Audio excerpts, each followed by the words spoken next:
Welcome to our episode of ACRIER Roundup, where we have as our guest Dr. Sulakshana, Senior Research Fellow, ICRIER, who's looking after the textiles vertical. Welcome to the show, Dr. Rao. Thank you, Shibani. Today in this episode, we'll be talking about the textiles and apparel sector export and import scenario of India. What is it that is ailing the sector and what are the bottlenecks? And why is it not being able to compete with the neighboring countries like Bangladesh and Vietnam? Also, in a recent study, ICRIER came up with policy recommendations to overcome these problems and to suggest the way forward. So in this episode, we'll be looking forward to hearing from Dr. Rao. So, Dr. Rao, can you please explain the textiles and apparel sector export and import scenario of India? Thank you, Shibani. Textile and apparel sector to India is like a cultural heritage. So we have Banarasi in Varanasi to Kanchipuram in, down south. So all this has a story to build with it. All this, affects many people. The sector employs 45 million people directly in its employment, which is second to agriculture. And it contributes 2.3% to the GDP and, even to export, it contributes 12%, right? So this sector is really prominent. And if you look at the performance of the sector, before going to export, let us look at the domestic part. So this sector has been growing. If you look at the gross value added, it is growing at 6%. And if you remove the COVID period, it is going at 7 to 8% for that matter. But the issue here is that there is volatility across the years. And if you look at the export performance, many countries are going way ahead than India. So in our recent study, we compared the export performance of major apparel export countries from 2000 to the current year. So if we look at China, which is, kind of a prominent player, it has been dominant, 30% in the year 2010. And after that, it has been declining. It has been vacating space. But India has not been able to take up that space. Who are taking it is Bangladesh and Vietnam. Bangladesh was, when beginning in the 2000, it was 2%. But currently it is at 10% of the global apparel export share, right? And Vietnam, for that matter, was 1%, but now it is 5%. Huge growth they are showing. And if you look at India, 3% consistently, 2.8%. So this has been the major question that has been driving our research, why India could not, take up this space or capitalize on this which China has vacated. Plus, export has been stagnating across the years. So this is something we have looked into in our research. Yeah. So why has India's share in the global exports, the textile and apparel, stagnated? What are the primary reasons behind it, if you can explain? Okay, see, before going to that, if we look at the export market, apparel export market, it's in billions.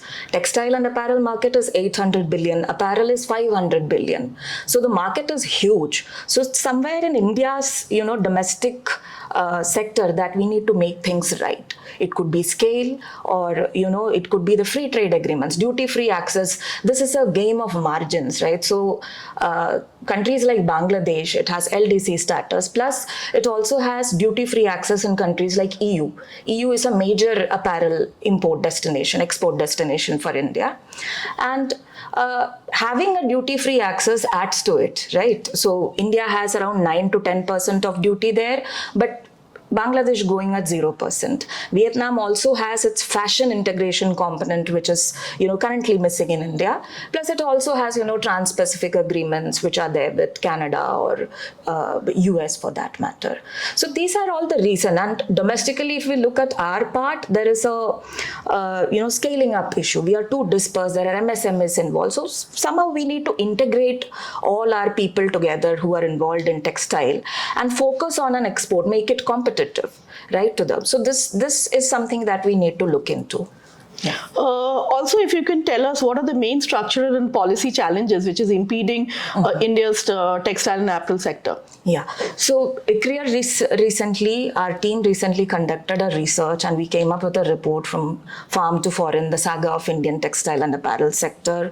So with me, I have Ayushi Gupta, Riya Jain, Ritika, and we are working with Professor Gulati. And we have come up with few findings, and based on that, we have categorized them into the 5 F's, which we call the heart of our research, which is, coming from farm to fabric to factory to foreign to fashion, right? So we have looked into the structural bottlenecks in each of these parts or nodes of the value chain. And the first thing is that the numbers are not good, but it took us 25 years to enhance 25 billion to our export, and the government of India has set a target of 100 billion by 2030. So it looks like an unrealistic dream. So what is hindering that? We have studied it across the nodes of the value chain. Coming to the farm sector, productivity is a major issue. We know back in 2002, we took over, we adapted the BT cotton technology, and it was showing a good growth. The average annual growth rate was high, the production was increasing. But currently, if you look, this year we are net importer of cotton, right? And also our yields in comparison to global players, we have 435 kilograms per hectare, which is very less compared to, Brazil, which is at 1800 kilogram per hectare, or, China, which is almost near 2000. So there is a major lacuna there, and technology we had adopted, somewhere we have not been able to upgrade that technology because of certain issues like, there is a delay in decision making. GEAC, which is, Genetic Engineering Appraisal Committee, which is the appellate authority for approval. But there are multiple authorities like FSSAI involved, and there are different stages which leads to delay in decision making. So this led to, the recent herbicide tolerant variety has not been adopted in our country. So there is a delay in technology adoption there. That is one point. Second is, we know that this technology is private and it is, sub-licensed to Indian firms for cultivating. But somewhere our policies are kind of disincentivizing innovations. We have kept a trade fee, abolishing the trade fee or cap fee on the trade fees. That has happened. The price control order came up. So all these aspects added to the delay in innovation or disincentivizing innovation. So this is the farm story. If you look at the factory, which is yarn, and fabric, which is, the second and third F that is there. So there the decentralization part comes into act. So yarn, for one matter, is our major export commodity in textiles. But there also cotton yarn we are mostly focusing on, and China was our major market in yarn. But then, they had free trade agreements with Pakistan and Vietnam. We lost that market. Now we have shifted to Bangladesh. So Bangladesh is actually taking yarn from us and converting that to apparel. So that again is a question. Why can't we, value add to it and produce apparel to that? Coming to fabric, decentralization, as I told you, 80% is MSMEs dominated. And also we are, we have the largest loom capacity, but modernization is an issue there, right? So this is the issue in terms of yarn and fabric for that matter. Coming to the fashion.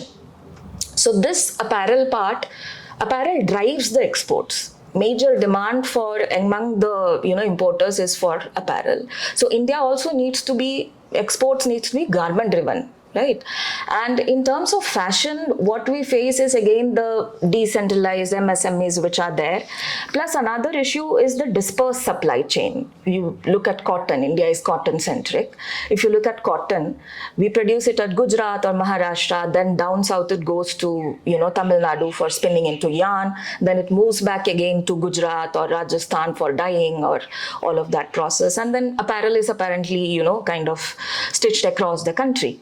So this adds to the logistic cost and to the lead time in comparison to, this is all a relative grain. It depends on margins. So this leads to logistic cost. There is also an increase in lead time. So in comparison to Bangladesh, India has 63 days, whereas in Bangladesh, it takes approximately 50 days. We have reports which are mentioning that. So this is another issue. Then we also, if we look at the MMF part, which is man-made fiber, apart from cotton, India has not been able to tap that particular segment as good as cotton. So one reason could be the domestic part, wherein we have the inverted GST structure, wherein cotton, the GST is uniform, be it raw material, be it finished good, it's 5%. But if you look at the MMF part, the raw materials are having a higher GST than the finished goods. So this again, there's a policy aspect that needs to be corrected. And if you look at importing the commodities, the MMF raw material, there are quality control orders which are there, which is a directive by Government of India. It apparently, we need to have a certain standard, but it adds to the cost of, all these processes that are there. So these are the basic issues that have come. And lastly, to the foreign part, so this we have been growing, from 2014, if we look into, we have been growing, but recently there is a stagnation in export momentum. So if this continues, then, the AAGR is around -2 as per our study. So if we go, we'll, come down to 12 billion, not even, for apparel, we have 40 billion of export, kind of targets by 2030.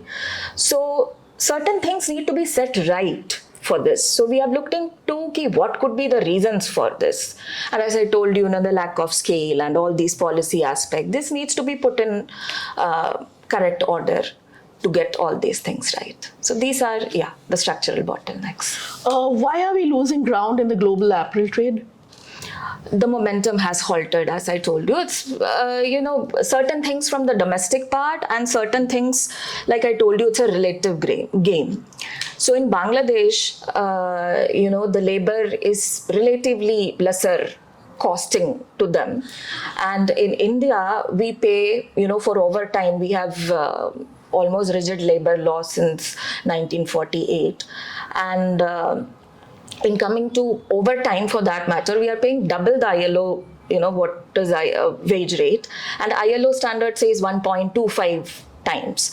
So that adds to the cost in terms of labor. So in terms of Bangladesh, this is one issue. And if we look in comparison to Vietnam, I'm comparing to the major competitors in apparel that we have. So in terms of Vietnam, there the ease of doing business is comparatively easier in comparison to India. And inputs, if we look at labor, we discussed already. Capital, if we look at our, competitor China for that matter, there the cost of capital is, 3 to 3.5%, but in India it's almost 9%, right? So all these factors are adding up and kind of affecting or halting the momentum that we have. And relatively, we need to be on par with our competitors. The government, the policy, and the domestic, supply chain has to be in order to get all these things right. Yeah. What are the primary recommendations from ICRIER to achieve the ambitious targets which are set by the Government of India? Mm-hmm. And also, if you could shed light on how these would be achieved. Okay. So our study came up with 4 recommendations, to integrate the whole value chain together and focusing on the 2030 targets that we have. So the first part is integration, definitely the integration of the value chain, but, we need to fast track it. Because currently, India's textile and apparel sector is at a rare inflection point. We have much better access to US market. We have completed a free trade agreement with UK where textile is a major component. And also there are ongoing negotiations going with EU, which is in terms of textile, it is our major export market. So India has to capitalize on this. And also on the other hand, China, US geopolitical disruptions has led to China vacating some space. So this is the right time that India needs to integrate its value chain and be competitive enough to capture that space. Otherwise, what will happen? Our competitors will take that space. So we need to integrate, and PM Mitra is one policy step in the right direction. It's a strategy, it's in the right direction, but again, we need to fast track it. We cannot delay it for longer. So there are 7 PM Mitra parks. In our study, we recommend that, at least 2 of them, say Gujarat one, Virudhunagar one, and Tamil Nadu. At least those should be completely export oriented. And another 2, which is, UP for that matter, or MP, the Dhar one. This particular belt has a lot of abundant labor which is there. And labor is a major input in our apparel game. So maybe we can kind of focus on these 2 as garment driven, completely garment driven, because labor abundance is there. So these are some of the recommendations. Then from domestic point of view, policy, as we discussed earlier, the MMF policy needs to be corrected. The inverted GST structure need to be corrected. And also the QCOs, if they can be, quality control orders can be liberalized. And, from a long hanging point of view, our compliance factors needs to be a bit of, liberalized or made it easier for the exporters. Currently, they have to kind of account for every zipper or every button that is used for. So this is a low-hanging fruit which is there. And if we look at the market access part, which is the third recommendation, we need both market diversification as well as product diversification. So market diversification, we do have US, EU, which is going on. The negotiations need to be, fast-tracked. That is one part to it. And tariff, if we could have a duty-free access in lines with Bangladesh, nothing better than that, right? And when it comes to products, India has been cotton-centric, but there is a huge market which is left untapped for the MMF segment, right? There is a strength in India's cotton sector also, but we also need to tap in that MMF segment as well. And also certain apparel parts like athleisure, women's wear, which are very trending or of high demand. We need to match those global import demands with what we are sending them. So that is the third part. And finally, the cotton or the farm level, which is, kind of the base of all this. There we need to have this single window clearance. Like I told you, the decision making is delayed. The technology needs to be upgraded. And also certain parts from the production side wherein we need to have high density planting to increase our productivity, and also precision farming, which has been, kind of successful in increasing the productivity. So these are the 4 recommendations that our study has come up with in last few months. Yeah. Okay. So what are the prospects ahead for the textile sector for India look like? Yeah. So textile and apparel sector, it employs 45 million people, right? And there is a huge value addition. Like I told you, 800 billion, export market is waiting for us, right? So we need to have a focused policy attention here to make this sector export competitive, right? And for this, we need to do, the first thing is input cost, because this is a relative game. In terms of labor, if we can think of subsidizing the labor in terms of our competitors like Bangladesh. Second part is the capital. Can we, the cost of capital be in lines with China, which is 3 to 3.5%, and India it is higher. So that is the second point. And third is we can think of, currently we are looking from production, focus, PLIs are there.